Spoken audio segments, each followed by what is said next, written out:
What's going on, guys? Welcome back to the Adventure Outpost. The month is over, and it is once again time to go into everything that I watched for the month, May edition. And we got a lot of movies to talk about, so we're not going to waste any time. Quickly, as always, before we begin, if you enjoyed these videos, if you enjoyed this content, please consider hitting that subscribe button, hit that like button, drop some comments down below. It's how we help this channel grow. But now, on to the show with everything that I watched for the month of May. We kicked the month off with Billy Wilder's Academy Award winning film, The Lost Weekend, a dizzying descent into one man's spiraling alcoholism. This movie was revolutionary for its time, showing a depraved, realistic look into the horrifying effects of alcoholism. It was a fascinating and riveting movie, and one more Best Picture winner I can firmly cross off my list. I rewatched This Means War, a silly, over-the-top rom-com about two spies both dating the same woman and their attempts to win her over while screwing over their own friendship. It's a movie that would crash on impact without its trio of leads elevating the material, but it's nonetheless an enjoyable turn-your-brain-off movie to have on in the background. For May the 4th, I rewatched The Force Awakens, hoping I'd give the sequel trilogy another try, and then I never watched another one after this one. I have way too many thoughts on this movie that I'd have to do a completely separate video to really explain all my likes and dislikes about this, so we'll leave it at it's my favorite of the sequel trilogy and move on. I caught the opening weekend of Guardians of the Galaxy Volume 3, and it was a supremely enjoyable and thrilling end to this iteration of the Marvel characters.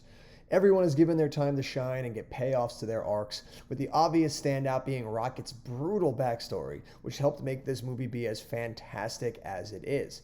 My one big downside is the whole MacGuffin quest in the middle of the movie that could have easily been cut out and brought this in at a lean 2 hours. But nitpicks aside, this was a great kickoff to the summer movie season. I rewatched Ratatouille. Sometimes you just need to revisit a classic, and when I need some good old-fashioned entertainment, there's nothing better than Ratatouille, one of the best Pixar movies ever made. One of the most delightful and enjoyable kids' movies around. I will return to this movie again and again and again because it is just that damn good.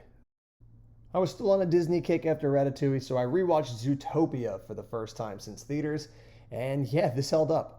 A fun, inventive environment with a lush new anthropomorphic world for us to fawn over.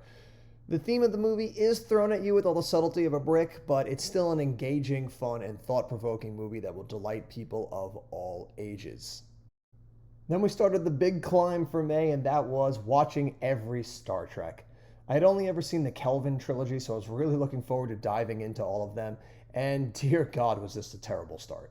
It's amazing we even got a movie franchise out of this series, given how slow, tedious, and most infuriatingly of all, boring this movie is. It takes ages to do anything, and once it does, it limps its way to the finish line, with none of the fast-paced excitement or thought-provoking pathos Star Trek would come to be known for. I was dangerously worried after this movie that I bit off more than I can chew watching these, but thankfully that wasn't the case. Star Trek II The Wrath of Khan was like a four-course meal compared to the original's dumpster diving for scraps. It's fast-paced, exciting, with gorgeous new worlds and a scene-chewing villain that sucks you into the majesty of this world. This is where I firmly felt the fun and excitement of what the best of these movies can bring. Pulpy thrills and engaging excitement. I love how hammy William Shatner's performance is, and yet he always manages to get at least one scene a movie with some genuine pathos behind it.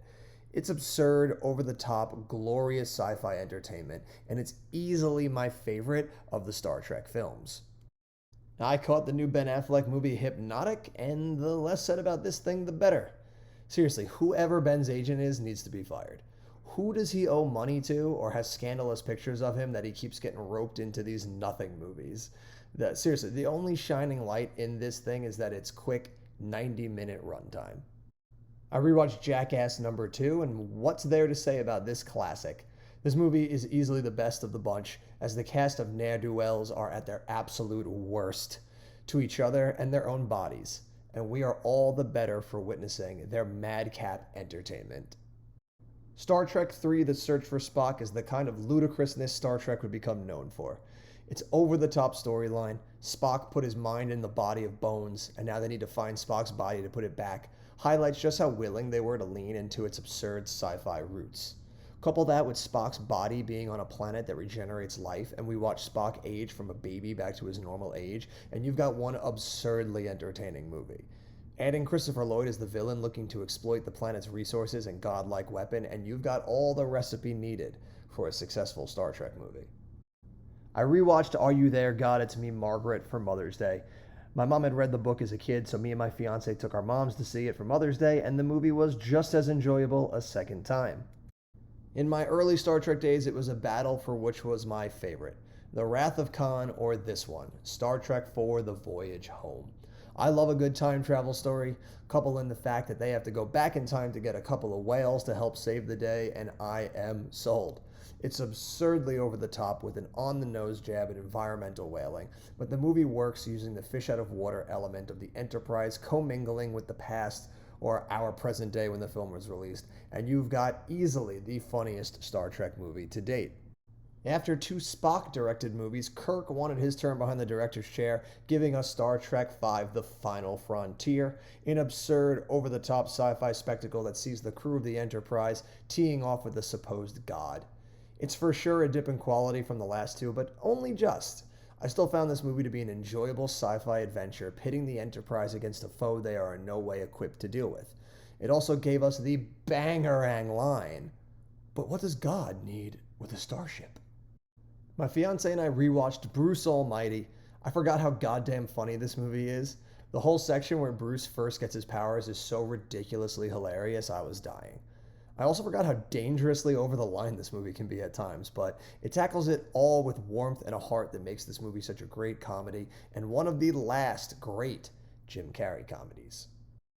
Bittersweetly, I finished the OG Star Trek timeline with Star Trek VI: The Undiscovered Country, and this one was another rip-roaring adventure film that tackled peace diplomacy in a fun and exciting way, mirroring the current real-life politics from when the movie was released.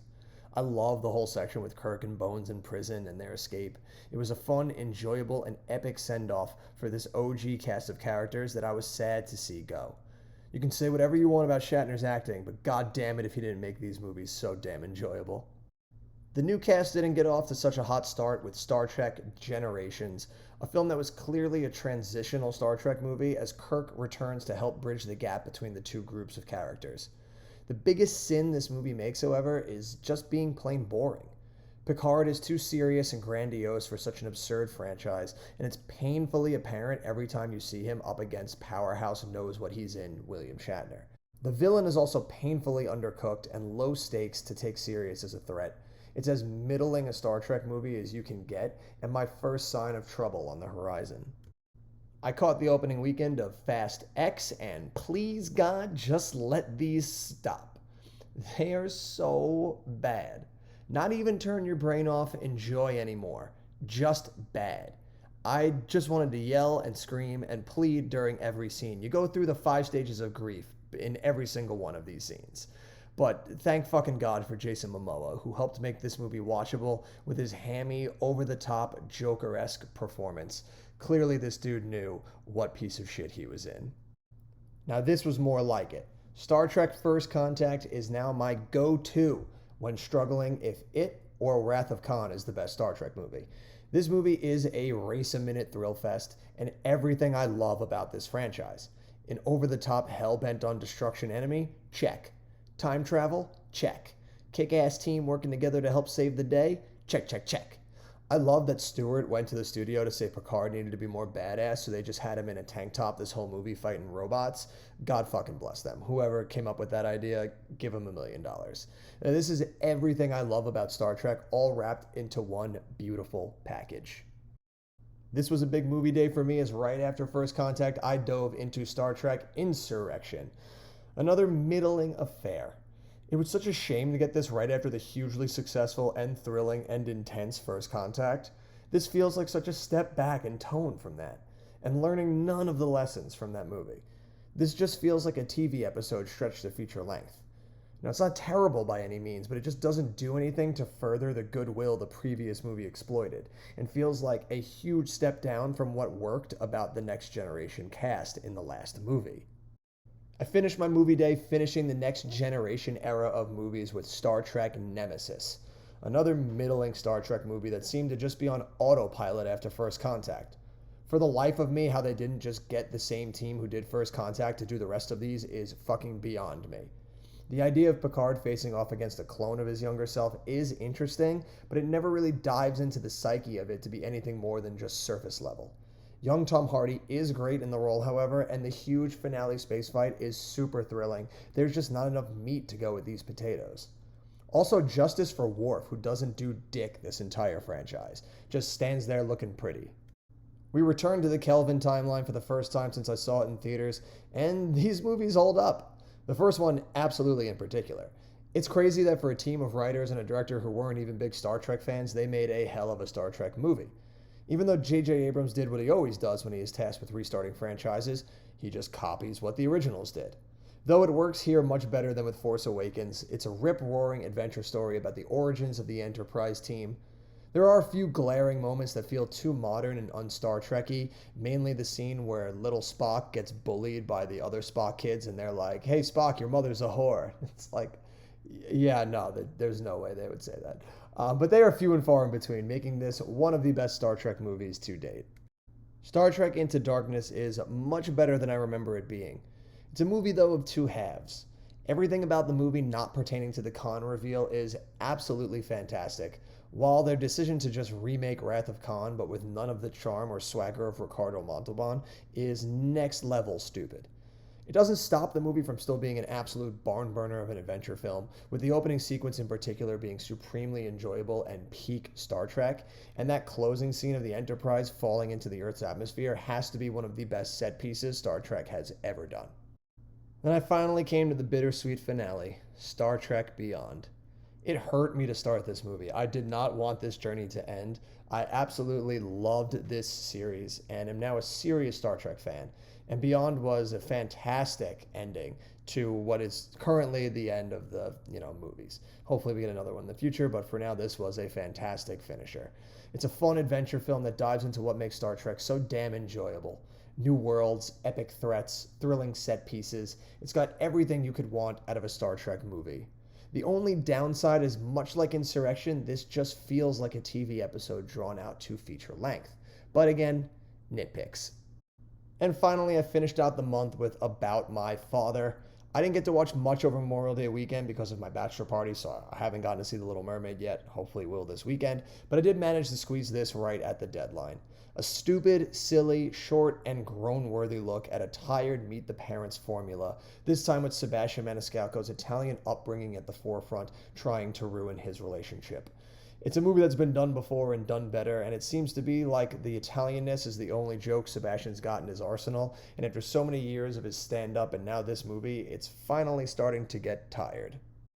And that's everything I watched for the month of May. It was an epic month for Star Trek. Let me know down below if you've seen any of these movies, what your thoughts are of these movies. Make sure to go out and check out all of these movies, form your own opinions of them. Of course, your opinion is the only one that matters to your movie watching, so make sure you get out there, go and enjoy. Let me know down in the comments below what you enjoyed, what you watched for the month of May, and I will see you in the next month for all the good stuff that we watched for the month of June. Until the next adventure, you have been you, I have been me. These are the movies we love so much, and I'll see you at the movies.